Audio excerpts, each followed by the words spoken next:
I'm going to be applying for the new Chase Sapphire Reserve. There are a lot more new rules, a lot more new regulations, even a new card design. Whether or not you like it, that's up to you. It's kind of growing on me, but let's just go ahead and get right into it. And now I'm over here. Do you like the cat painting? So let me be entirely upfront. I'm not going to be the one applying for the Chase Sapphire Reserve because I have the Chase Sapphire Preferred right now, and it hasn't been a year yet, so I can't downgrade it, I can't do anything about it. So actually, my wife is going to be applying for the Chase Sapphire Reserve. However, I do want to see, there's like this new pop-up language. If you're not eligible for the welcome bonus, it should show up at the last screen of the page. So even though I know I'm not going to qualify, I do want to see that last page. And you know, now you can hold both Sapphire cards technically if you wanted to. You just won't be able to get the welcome bonus from my understanding, but let's go ahead and see. So here's the new Chase Sapphire Reserve application page, and it looks like they've changed quite a bit.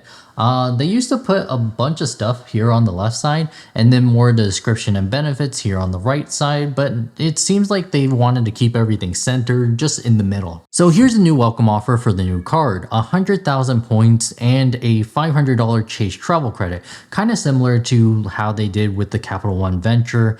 It sucks that it's not as flexible. You do have to use this in the portal, but I am kind of curious if it will stack with the edit credit, the edit hotels that you have to book using the Chase Travel Portal. So sign in, apply faster, or apply as a guest. And since I do have a Chase account, we'll just go ahead and sign in and apply faster. So it pre-fills out everything. So signing in. All right, so here's the new card. Calby, you're applying for the Chase Sapphire Reserve credit card. All right, that looks right.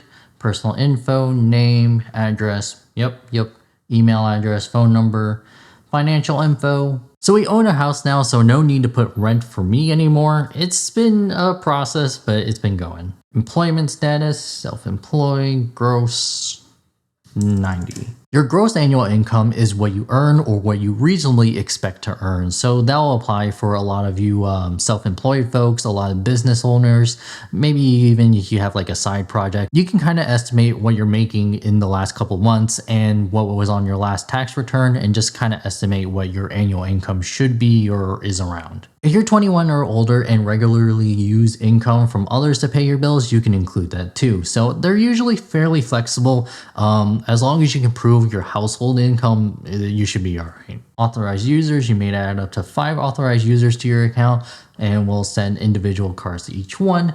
No thank you. Now it costs almost $200 for those authorized users, and it's really not that much of a benefit. Paperless statements on, and here's the terms. And just make sure you go through the terms and make sure everything is correct. Nothing that you're not expecting.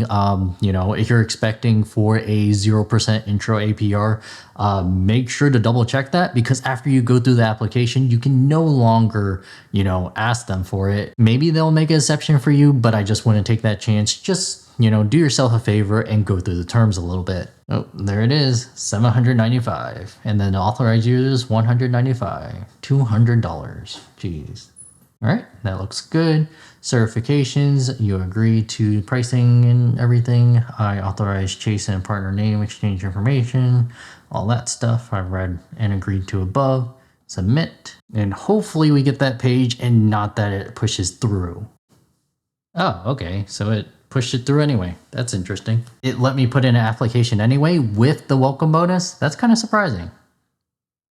Maybe I'm looking at it wrong. Either way, I wasn't approved, but that's what a player 2 is for, to feed your credit card addiction, right? Well, I made a huge mistake. So I didn't think the Chase Sapphire Reserve application would go through on my end. So I was like, we're free and clear, because you know, when you apply for a new credit card, you get those email notifications that, hey, your Equifax, your TransUnion credit score has been like, there's been a hard inquiry.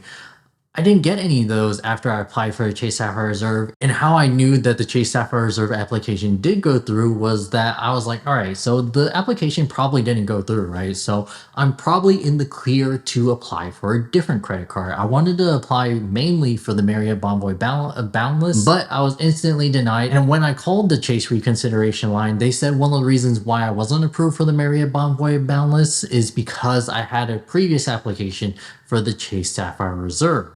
Yeah, that is the reason it was declined, the Marriott card, because there are multiple applications within 30 days. But it's fine. We're going to have to wait 48 hours before we can call the reconsideration line. and then we'll see if we're approved for the Chase Sapphire Reserve. Hello, I was wanting to check on my Chase Sapphire Reserve application. So, Calvin, upon checking, your application is still pending. There was a decision made recently, Mr. Ng. You would receive a letter for this within 1 to 2 weeks. This was an automatic denial, and you did not do a credit check. The reason for the denial is because you've held this card or received a Sapphire bonus. Oh, okay. So the Sapphire bonus is like lifetime. So if you've had the Sapphire card, you can no longer receive the bonus.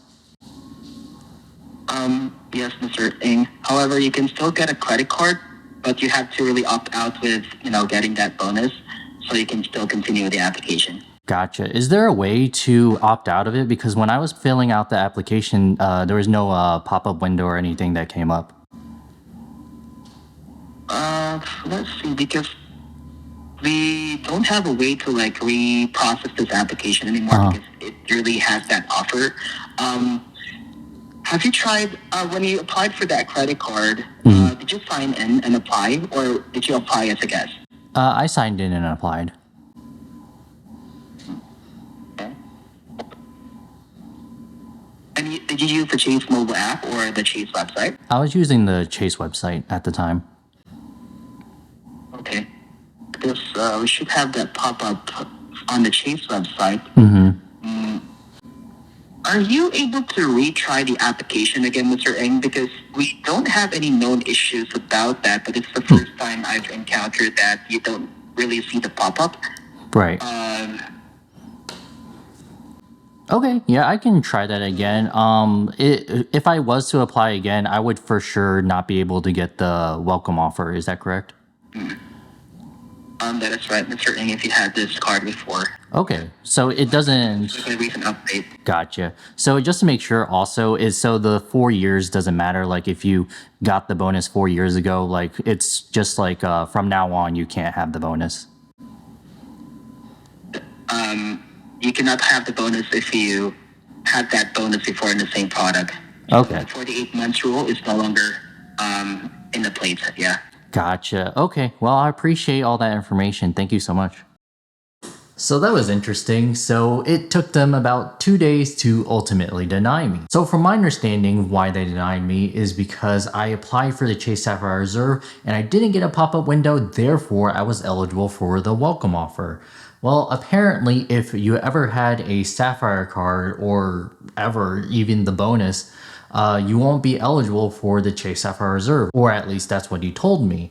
So it is a lifetime thing and doesn't matter from here on, like you can't get the Sapphire bonus, which is, really interesting, really limiting. But now let's see if my wife can get the Chase Sapphire Reserve. She's never had the Chase Sapphire Reserve in the past or even a Chase Sapphire Preferred. So let's see what happens with that. All right, let's do this one more time. So we're using my Chase Sapphire referral link. It's actually interesting. When I first applied for this card when it first came out, June 23rd, when I tried to send my referral link to my player 2, it actually showed the old Chase Sapphire Reserve. And when I tried to go into the Chase app, it didn't even have a referral link. It was kind of just broken for that day. So it's kind of interesting move with Chase. I don't know if they did that on purpose or if there's actually a glitch, but Chase knows that you're not going to be using a referral link to get this card specifically, right? But here it is now, and it's not broken, and it should be my referral. And if you want to use my referral, I'll leave it in the pinned comment below, and I really appreciate it. So, all right, so let's get started. Should be pretty fast, pretty easy. So,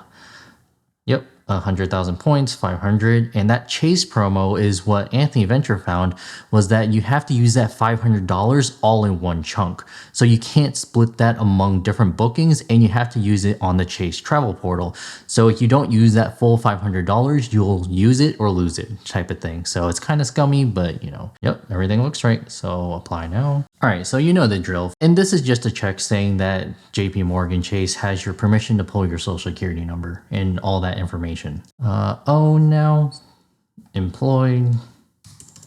And this is household income, so it's everybody who lives in that house. Authorized users, no, too expensive. And then definitely make sure and you read those terms and conditions. And before we get into this application, let's go over my wife's credit profile. Now, I will warn you, it is a little bit lower because we've been moving around. I haven't been entirely keeping up with our credit cards that much, to be honest. So there's some things that went through and reported on her credit score, and a lot of it is high utilization. All right, so her TransUnion is actually showing a 0% utilization. So thankfully, everything has ran through since we've been paying off our credit cards, which is good because banks don't want you to default on your credit card and not pay it off. And if you have a high balance, they're going to be like a little bit iffy on whether or not you can handle a new credit limit. Amount of new inquiries is 5, and a lot of it's coming from mortgage companies. And her 524 status is 224, so very good. Her Equifax score, on the other hand, is 794, so a little bit higher. Also showing a 0% utilization,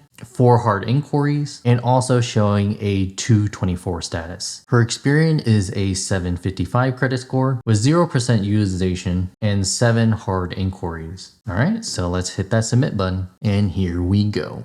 I would be really surprised if she wouldn't qualify for this card. It seems like an easy shoe-in. We'll get the Chase bankers to decide for us. And hopefully we can get it in soon because those first half of the credits will expire in just a couple of days on June 30th. Yep, and we're approved with a credit line of $26,500, which is, pretty interesting actually. I've never seen a credit limit that's like, oh, and we'll also tack on an extra $500 for you, in case that's not enough. And then here's the online and mobile e-signature disclosure consent agreement and digital service agreement. I've read and agreed to all of the above. And then review terms for your new credit card. You can always access them later through your account. So card member agreement, private, reward program, and benefits guide. Agree and continue, and you're all set. Your card should arrive in the mail of 5 to 7 business days, which we're gonna see if we can get that expedited actually. So I'm trying to see if you can add it to your digital payments. It says this card isn't stored in any digital wallets right now. Sign into our mobile app and go directly to the digital wallets to add it. So